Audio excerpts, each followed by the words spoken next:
उदाकरात्तमोदकं सदा विमुक्तिसाधकं कलाधरावतंसकं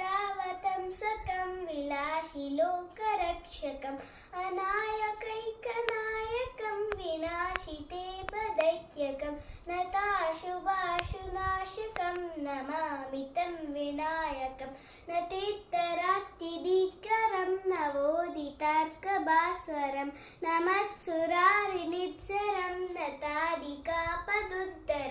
शुरेश्वरं निधीश्वरं गजेश्वरं गणेश्वरं महेश्वरं तमाश्रये परात्परं निरन्तरं समस्तलोकशङ्करं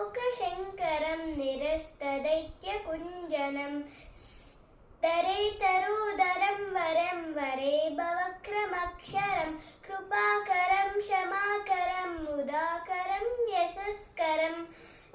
मनस्करं नमस्कृतां नमस्करोमि भास्वरम् अकिञ्चनातिमार्जनं चिरन्तनोक्तिभाजनं पुरारिपूर्वनन्दनं सुरारिगर्वचरणं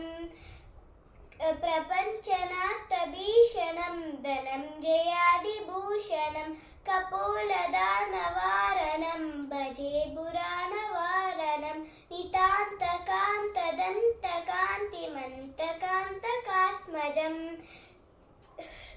अचिन्त्यरूपमन्तहीनमन्तराय कृन्तनं हृदं तरे निरन्तरं वसन्तमेव योगिनां तमेकदन्तमेव तं विचिन्तयामि सन्ततं महागणेशपञ्चरत्नमादरेण योऽन्वहं प्रजल्पति प्रभातके हृदि स्मरन् गणेश्वरम् अरोगतां मदोषतां सुसाहितिं सुपुत्रतां